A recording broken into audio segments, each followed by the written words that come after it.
Jesús, contigo en la cruz.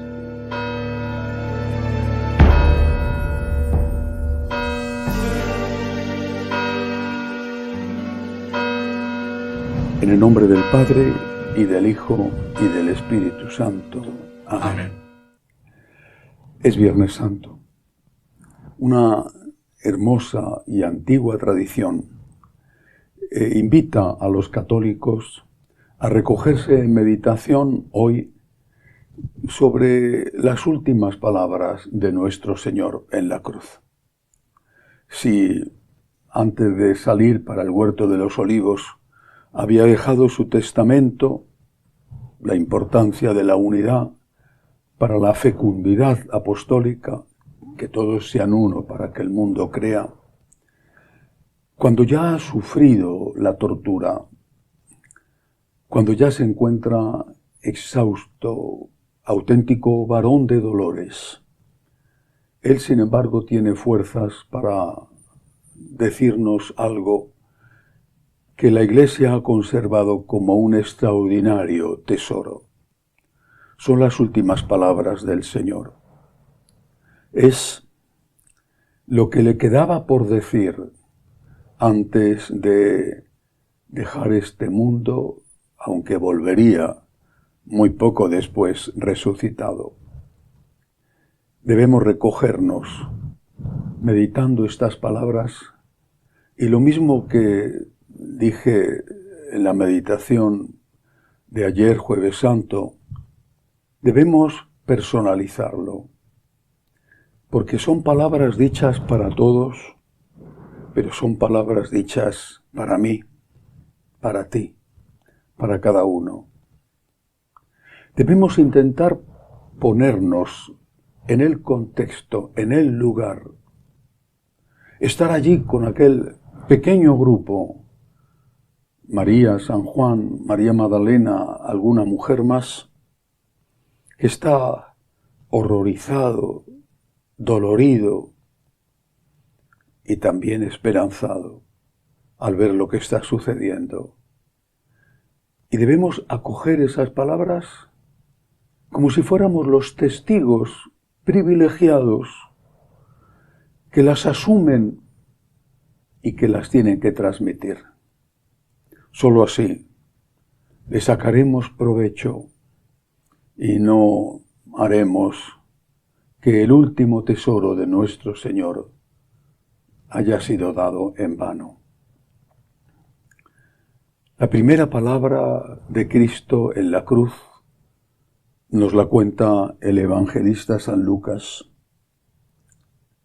Se dirige al Padre. Está hablándole al Padre refiriéndose a nosotros. Se refiere concretamente a aquellos que están a su alrededor insultándole. Si eres el Hijo de Dios, bájate de la cruz y creeremos en ti. A otros has salvado, él no puede salvarse. Se refiere también a los que le han condenado, los sumos sacerdotes, aquella parte del pueblo judío que eligió la salvación de Barrabás, Pilato con su cobardía, pero se refiere a nosotros, a mí, a ti. Porque cada pecado es una ofensa a Dios tan grave que se necesitaba este Redentor, este abogado, que pone el peso de su vida, de su muerte, de su tortura, para nuestra salvación. Y esa primera palabra es: perdónales, no saben lo que hacen. El Señor no lo dice por decirlo. Sabían aquellos sayones, aquellos soldados, incluso aquellos sacerdotes que estaban de verdad matando al Mesías prometido y esperado, que estaban de verdad crucificando al Hijo de Dios. Posiblemente no eran conscientes de lo que estaban haciendo. Perdónales, Señor, dice Jesús, no saben lo que hacen. Pero en mi caso, en tu caso, ¿sirve esta excusa de abogado defensor? Ellos no creían en la divinidad de Cristo, le condenaron por blasfemo. Pero nosotros sabemos que es Dios. Nosotros hemos conocido con experiencia múltiple y hemos creído que Él es Dios y que nos ama infinitamente. Y aún así, pecamos. Por eso, ¿sirven sus palabras referidas a nosotros? Me consuela lo que hizo Jesús cuando estaba en la última cena, aquel lavatorio de pies. Cuando San Pedro se niega y le dice, Señor, tú no me vas a lavar los pies a mí. Y el Señor le dice, si no te lavo los pies, no tienes nada que ver conmigo. Por eso nosotros, yo, tú, que sabemos que Él es el Hijo de Dios y que pecamos ofendiéndole, nosotros podemos acogernos a su misericordia, fiándonos de esas palabras de Cristo. Si no te lavo, no tienes nada que ver conmigo. Pedro le contestó, entonces no solo los pies. Y Jesús le dijo, ya estás limpio, solo los pies. Pidámosle perdón al Señor. No somos inocentes que hacen el mal sin ser conscientes porque no les han enseñado a distinguir el bien del mal. Pero el Señor, aún así, es nuestro abogado.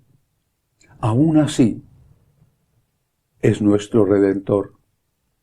Nos lava los pies y nos baña enteros con el agua del bautismo para que nos acojamos a su infinita y divina misericordia.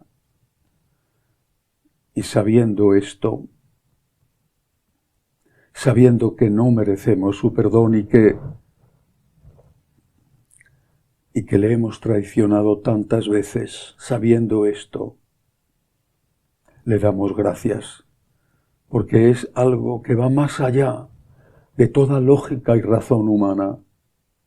Es el amor infinito del Dios Todopoderoso que se deja matar para salvar a aquellos que le matan, que se deja matar para perdonar a aquellos que le ofenden.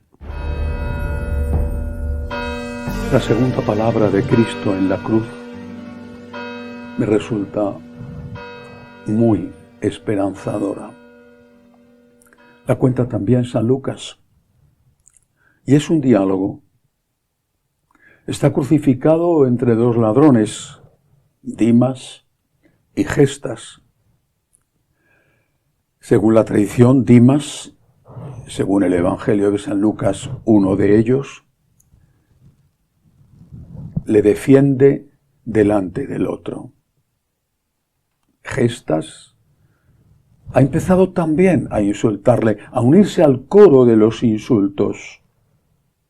Y le dice lo mismo que le están diciendo los soldados, los criados de los sacerdotes. Si eres el Hijo de Dios, sálvate y sálvanos. Y Dimas se enfrenta con su compañero de crímenes y no solo le reprocha su comportamiento y sus palabras, sino que por primera vez,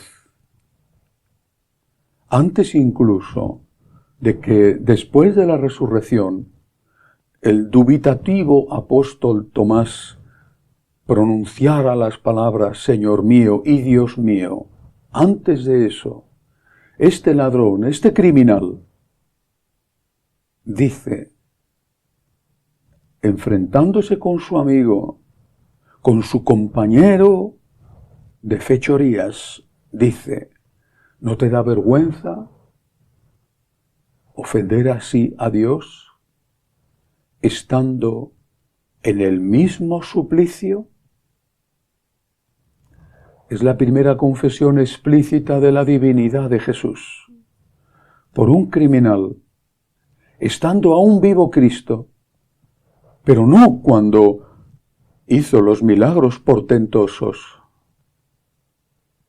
sino cuando estaba torturado, desfigurado, y ese criminal Dimas, iluminado por el Espíritu Santo, en esas condiciones de absoluta debilidad, cuando nada podía hacer pensar que de verdad era el Hijo de Dios, le defiende y le proclama Dios. Y Jesús habla, te lo aseguro, le dice, hoy estarás conmigo en el paraíso. Estas palabras de Cristo nos llevan a otras que había dicho el Señor antes. El que se declare por mí delante de los hombres, yo me declararé por él delante de mi Padre del cielo. La defensa de Cristo borra la multitud de los pecados. Porque la defensa de Cristo, la proclamación de su divinidad, va unida inevitablemente al arrepentimiento. El que me defienda será defendido por mí. Y hoy, que tantos le han abandonado, con la excusa de que no entienden por qué el Señor no arregla tal o cual problema y por qué el Señor permite tal o cual desgracia, cuando son ellos los que están cruzados de brazos, sin hacer nada, y pidiendo a Dios que haga todo a base de milagros, como los que le rodeaban en la cruz y como el mal ladrón. Cuando tantos dentro de la iglesia están negando su divinidad y la niegan porque dicen que sus palabras son palabras humanas y que tienen que cambiarse y adaptarse a los tiempos. Hoy, defender a Cristo, defender que es Dios, defender la eternidad de su mensaje, es ganarse el cielo. Si el Señor dijo que el que daba de comer al hambriento sería defendido por él y escucharía, ven, bendito de mi Padre, del mismo modo el que le defienda delante de los hombres se encontrará con un Cristo defensor que, aunque sus pecados fueran rojos como grana, como nieve blanca, se habrán quedado.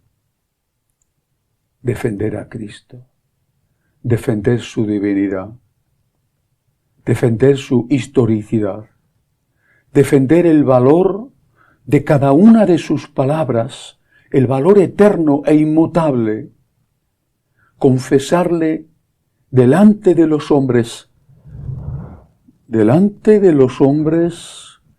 de fuera, y no callarse como unos cobardes, y delante de los hombres de dentro que a veces con todo el poder que tienen, acosan y persiguen, insultan, amenazan a los que, pobres pecadores, seguimos diciendo Cristo es Dios. Y sigue siendo válida aquella frase del Señor: el cielo y la tierra pasarán, mis palabras no pasarán. Y también esta frase de Jesús en la cruz, esta frase dirigida al primer santo canonizado en vida, San Dimas, esta frase de Jesús está dicha para mí y para ti. Defiéndele. No seas un cobarde. ¿Qué te puede pasar? ¿Que te quiten el honor? ¿Que te arrastren por el barro? ¿Te puede pasar que pierdas un buen trabajo?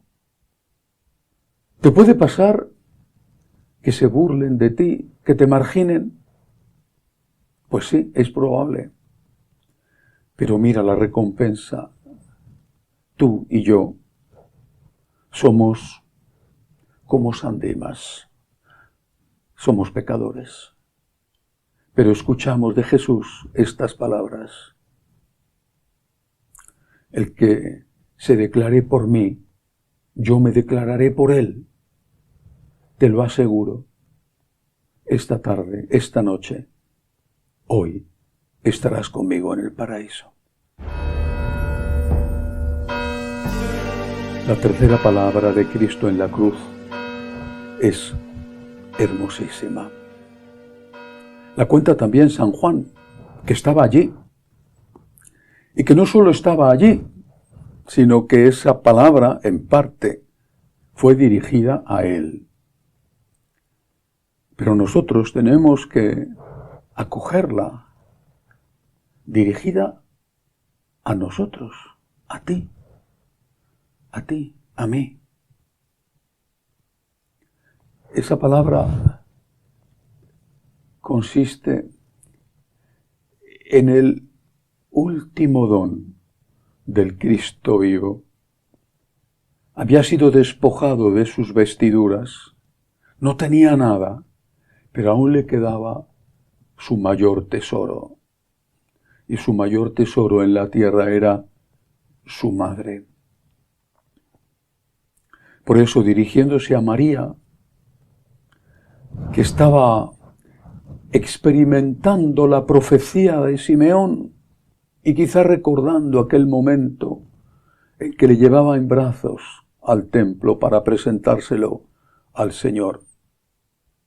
Aquella profecía que le decía que una espada iba a atravesar su alma. Esa mujer, esa madre, que ve a su hijo único torturado, desfigurado, que para poder respirar tenía que apoyarse sobre las heridas del clavo, de los clavos en los pies y las heridas de los clavos en las muñecas, en las manos. A esa mujer el Señor le dice: madre, mujer, ahí tienes a tu hijo. Se refería a San Juan, y por eso es San Juan el que lo cuenta. Se refería a San Juan, pero se refiere a ti, a mí. Ahí tienes a tu hijo. Cuídale. Y después le habla a San Juan y le dice: ahí tienes a tu madre. Cuídala. Mujer, ahí tienes a tu hijo. Hijo, ahí tienes a tu madre. ¿Y qué tenemos que hacer? Saltar de alegría en medio de ese dolor, porque hemos recibido el mayor de los regalos, el regalo de la Virgen María, de la Inmaculada, de la Reina de los Ángeles, de la Madre de Dios como Madre nuestra. Ahí tienes a tu hijo, y ese hijo soy yo. Ese hijo eres tú. Cuando 1500 años después la Santísima Virgen se aparezca a San Juan Diego en la colina del Tepeyac y se dé cuenta de que aquel indígena asustado, lleno de preocupaciones, dudaba en cumplir el mandato que ella le daba, le dice: aquí estoy yo, que soy tu madre. 1500 años después ella no ha olvidado 2025 años después, ella no ha olvidado. Pasarán aún cientos de años, quién sabe, hasta que llegue la consumación de los tiempos y ella no habrá olvidado.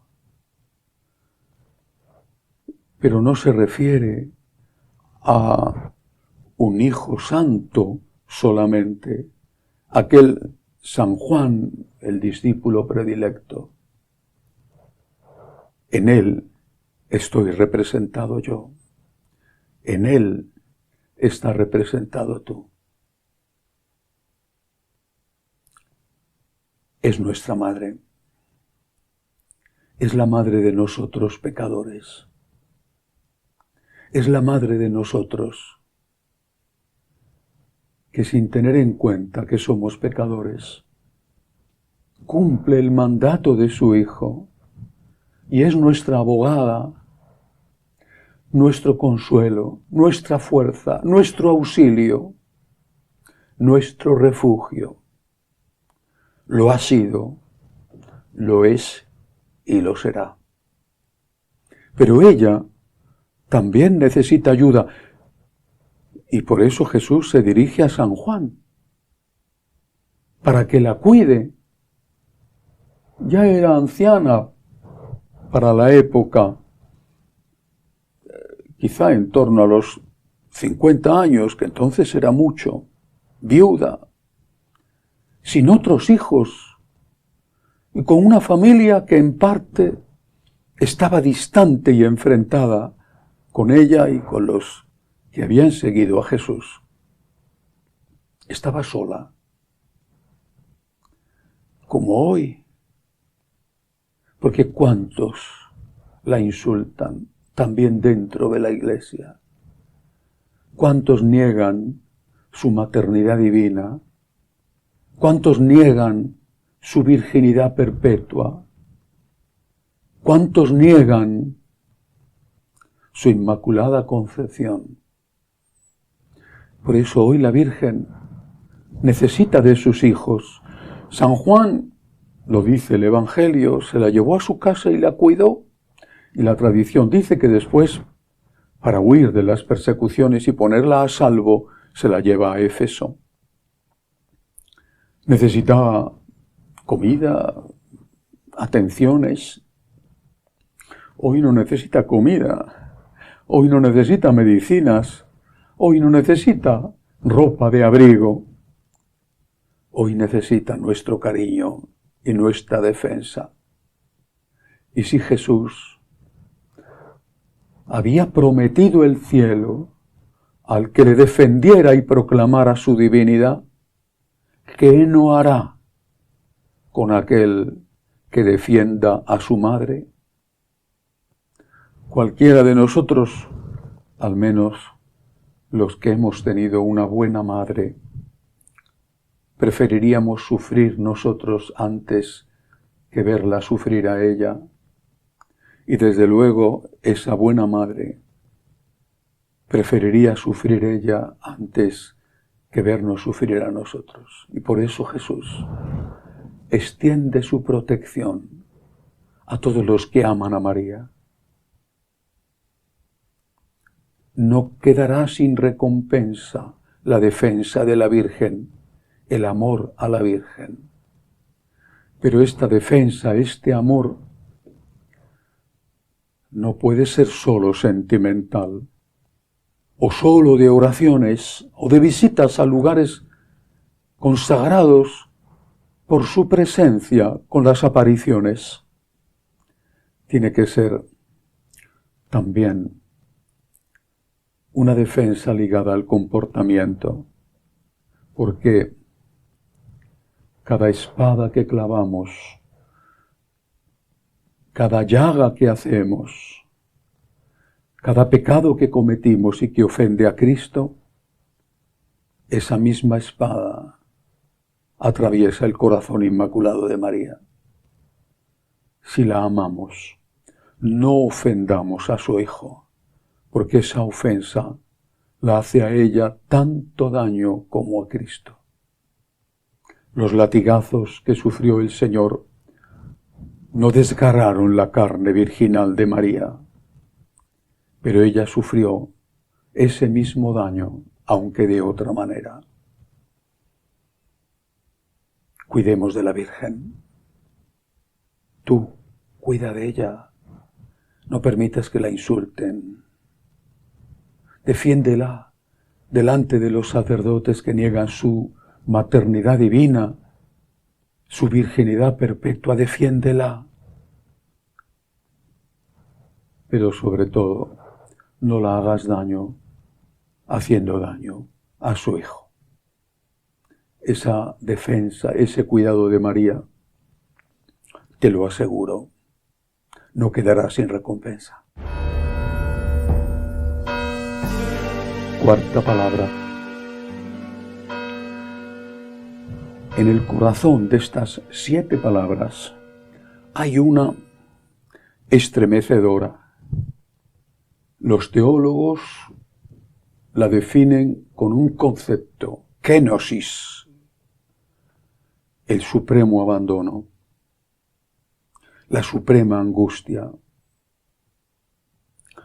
La recogen 2 evangelistas, 2 de los sinópticos, San Mateo y San Marcos. San Mateo utiliza las palabras pronunciadas por el propio Cristo en el idioma en el que Cristo hablaba. Eloí, Eloí, lema sabactani. Después pone la traducción, Dios mío, ¿por qué me has abandonado? Cristo, que está al borde de la muerte, con muy poca sangre ya en su cuerpo, con la mente a punto de dejar de ser lúcida. Ese es el momento que esperaba Satanás.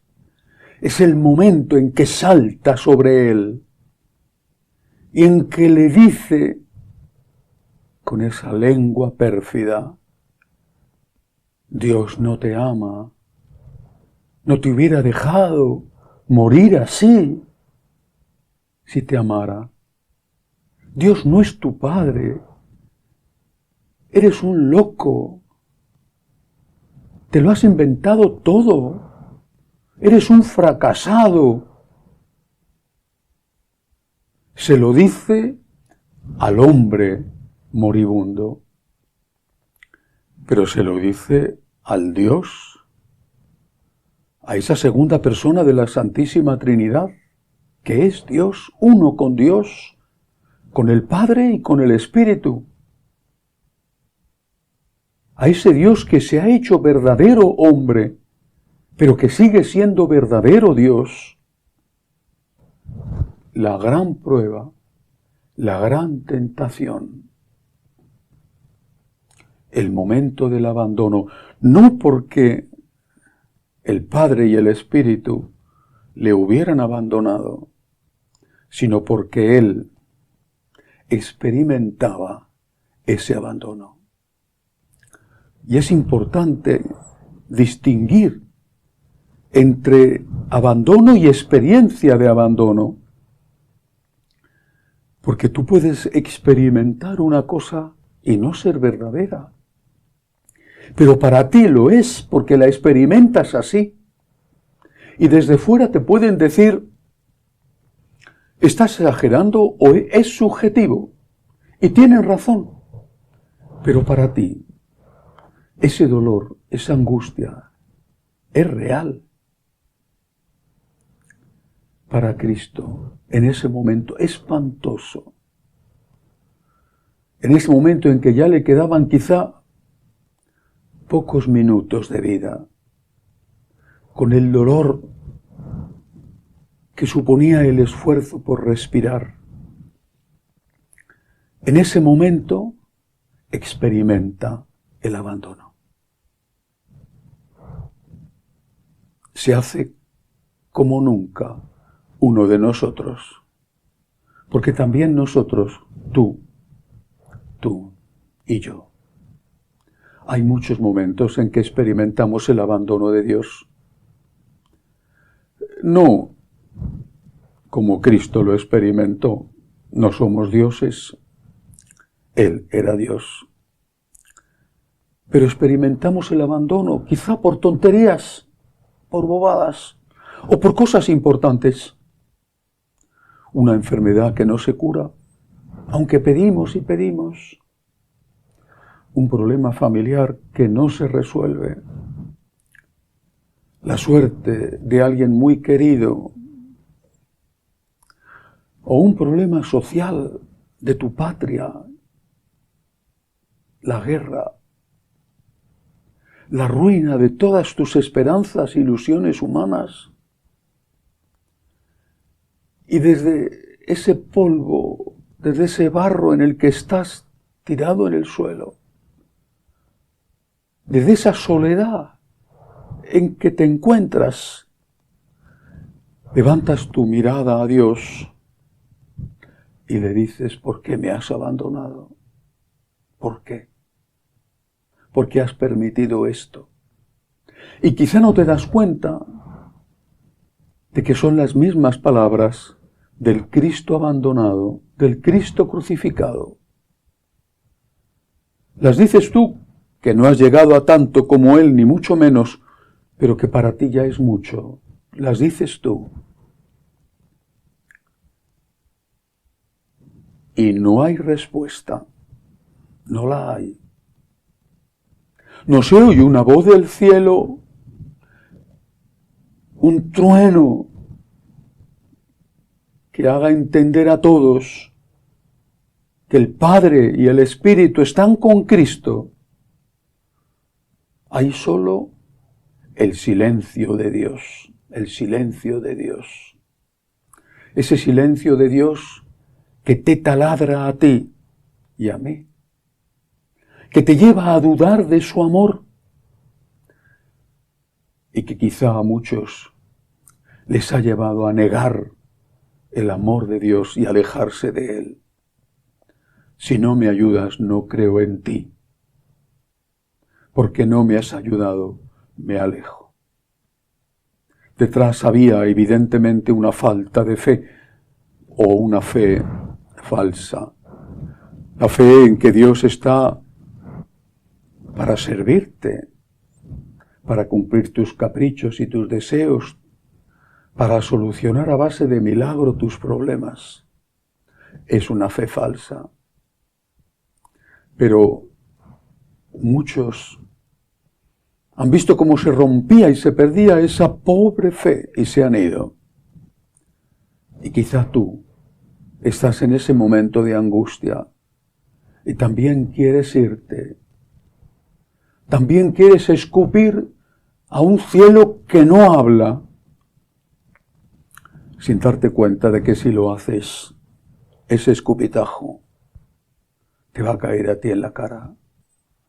Y sin Dios, sin ese Dios del que te alejas, vas a estar más solo todavía, más débil todavía. El cáncer no se te curará, tu hijo no resucitará, no te ofrecerán el empleo de tu vida, no mejorarán las situaciones de tu país o no acabará la guerra. Pero tú estarás solo porque te has separado de Dios. Por eso, delante de esta palabra de Jesús, que se hace uno con nosotros en el momento de mayor dolor que un ser humano, y en este caso un ser humano que es también Dios, pudiera experimentar, debemos guardar silencio y esperar, porque la historia no ha terminado. A Jesús aún le faltan 3 palabras por decir. Y aunque en ese momento no hubo respuesta, eso no significa que no viniera después la respuesta. Hay que esperar y hay que confiar. Hay que confiar en Dios, en el amor de Dios, en la noche oscura. Hay que aceptar su silencio. No hay que alejarse de su lado, porque ese silencio sea atronador e incluso rompa nuestros oídos. Ahí es donde tiene mérito y valor decirle lo que dirá después Jesús: confío. La quinta palabra de Cristo en la cruz nos la vuelve a contar San Juan, el testigo que estaba allí mientras el Señor moría. Tengo sed. Era una exclamación lógica porque había perdido muchísima sangre. Por lo tanto, era una petición de ayuda física. Pero también esa palabra es una petición de otro tipo de ayuda. ¿Tengo sed de qué? O mejor dicho, ¿de quién? Tengo sed de ti, dice Jesús. ¿Tienes sed de mí? Tengo sed de ti, de estar contigo, de que me dejes entrar en tu casa, estando en gracia para comulgar. Tengo sed de tu oración. Tengo sed de que me visites en la iglesia y me acompañes en el sagrario. Tengo sed de tu corazón, tengo sed de tu amor, tengo sed de ti. Y lo mismo me dice a mí que soy sacerdote, tengo sed de ti. Tengo sed de tu corazón. Tengo sed de que tu corazón sea el corazón del buen pastor. Tengo sed de ti, me dice, de tu oración, de tu compañía. Tengo sed de tu santidad. Tengo sed de ti. Jesús nos está pidiendo ayuda a ti y a mí. Gabriela Mistral, la maravillosa poetisa chilena, escribe uno de los más bellos poemas que se han escrito en nuestra lengua. En esta tarde, Cristo del Calvario, vine a rogarte por mi carne enferma, pero al verte, mis ojos van y vienen de tu cuerpo a mi cuerpo con vergüenza. Vengo a rogarte por mí, por mi carne enferma, y te oigo decir, te pido ayuda yo a ti, tengo sed. Acudes a pedir ayuda a Jesús y haces bien, porque Él lo dijo, pedid y se os dará. Pero no te das cuenta, quizá, de que ese al que pides ayuda te está pidiendo ayuda a su vez. Tengo sed de ti. Tú me necesitas, te dice, y añade, y yo te necesito. Tengo sed de ti. Ayúdame. Y si Él dijo que ni un vaso de agua que se diera a uno de sus apóstoles quedaría sin recompensa, ¿cuánto más hará con aquellos que acuden a Él a enjugar sus lágrimas como la Verónica, a acompañarle en el sagrario o a darle de comer en el hambriento? Tengo sed de ti. Tienes sed de mí. No dejes pasar esta súplica de tu Dios en vano. Ni un solo vaso de agua que le des, ni un minuto que le acompañes ante el sagrario, quedará sin recompensa. La sexta palabra de Cristo también nos la cuenta el evangelista San Juan. Todo está cumplido. Todo está cumplido. San Pablo dirá y escribirá años más tarde: he corrido mi carrera, he llegado a la meta. Está a punto de ser decapitado en Roma. está en una cárcel donde tiene tanto frío que una de sus últimas cartas es para pedir que le traigan un abrigo que había dejado en una de las ciudades de Grecia que había evangelizado. Se encuentra con muy pocos compañeros, con muy pocos que le ayuden. Ha llegado a su final. Igual nuestro Señor ha llegado a su final. Está a punto de morir. Todo está cumplido. Él lo había dicho. Para esto he venido. Lo había dicho. Para eso. Para morir en la cruz. Para esto he venido. He venido a traer fuego a la tierra. Y cuánto deseo que se cumpla. Para esto había venido.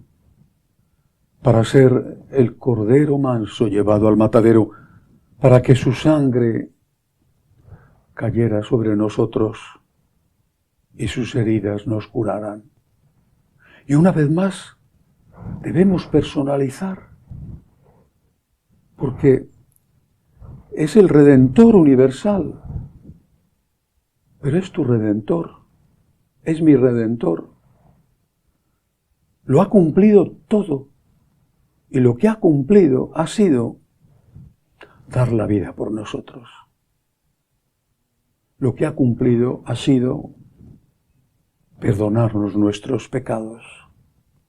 Este Dios hecho hombre, este Dios que se hizo hombre, fue por este motivo, para dar la vida por nosotros, para perdonarnos nuestros pecados, para que podamos decir lo que debemos decir.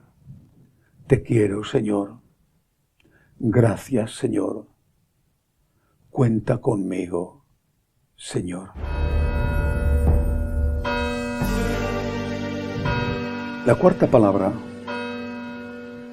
Dios mío, ¿por qué me has abandonado? Era una pregunta hecha por Dios a Dios, por el Hijo al Padre y al Espíritu. Era una palabra que resumía nuestras dudas, pero que no tenía respuesta. Hubo silencio. Dios no contestó.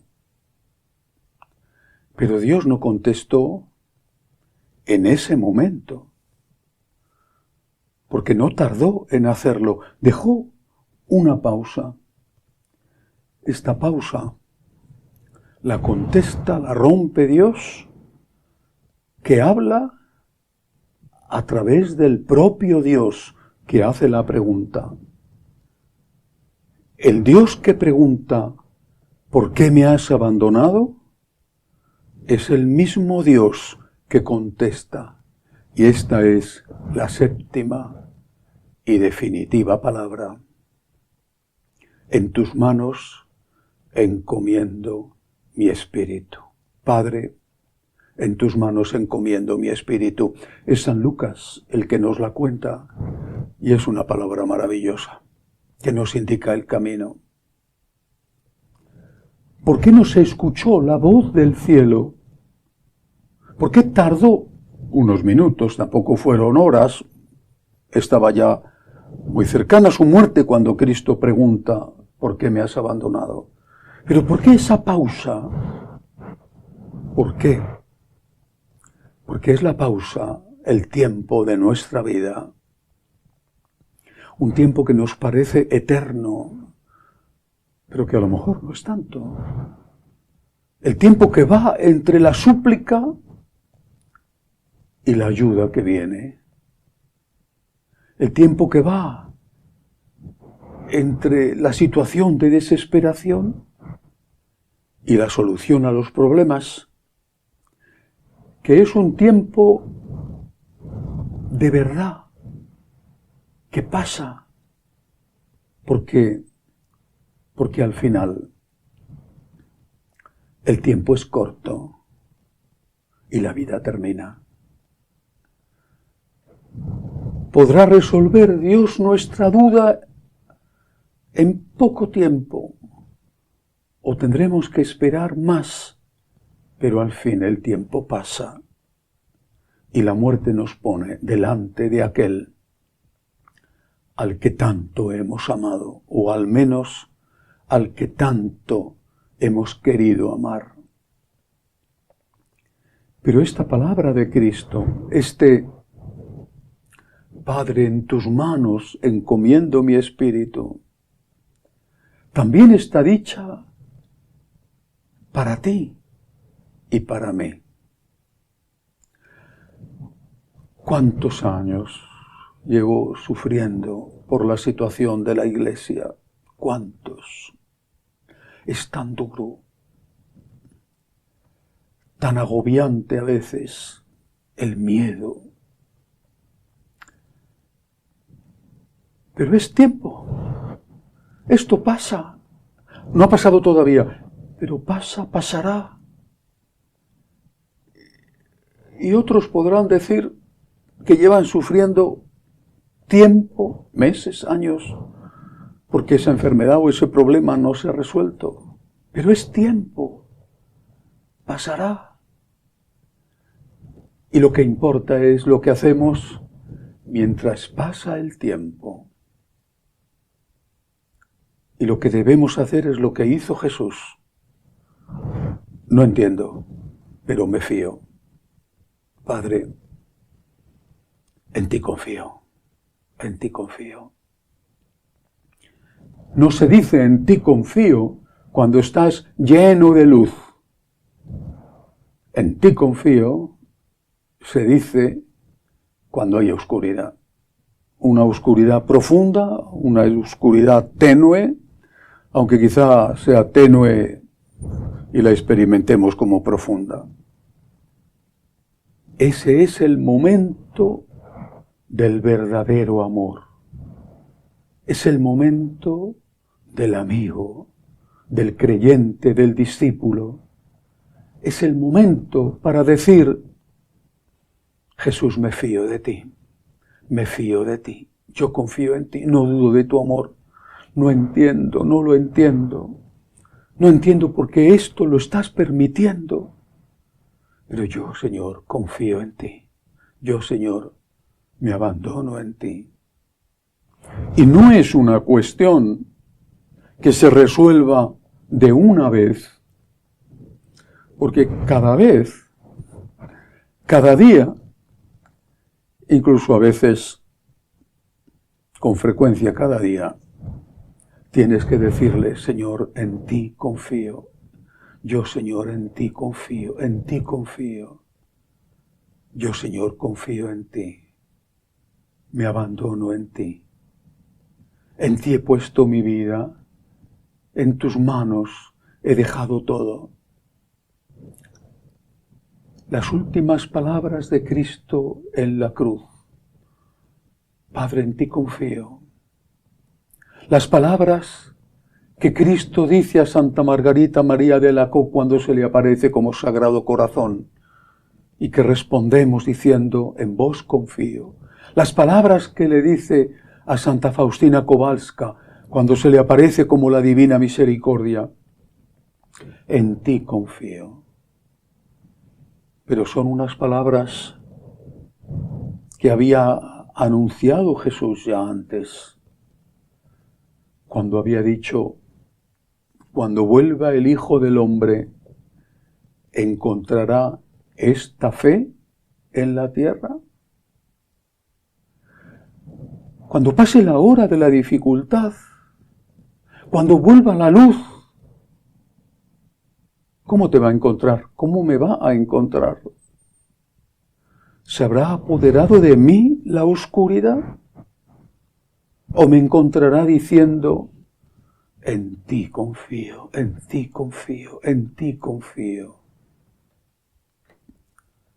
Cuando el Señor se aparece después de la resurrección, aquella segunda vez en que está el apóstol Tomás, que se negaba a creer, y le ofrece meter los dedos en sus heridas, y Tomás dice: Señor mío y Dios mío, Jesús le contesta, porque me has visto, has creído. Dichosos los que crean sin haber visto. Dichosos los que en la oscuridad le digan, en ti confío.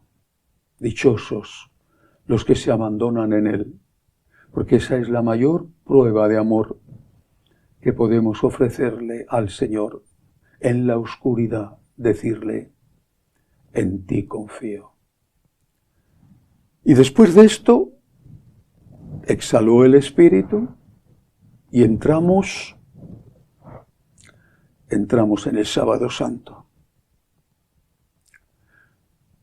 El cielo se rasgó como un signo de la naturaleza creada por Dios, de lo que acababa de ocurrir, y se ocultó el sol. Entramos en el Sábado Santo, que es el tiempo de la oscuridad, que es un tiempo que va más allá de las horas que duró, que es un tiempo que se prolonga y se prolonga y se prolonga, que es el tiempo de la confianza, es el tiempo del amor puro. Dichoso aquel que cuando llegue la luz, cuando veas al resucitado, aquí o en la hora de tu muerte, el Señor te encuentre diciéndole, en ti confío. Que así sea.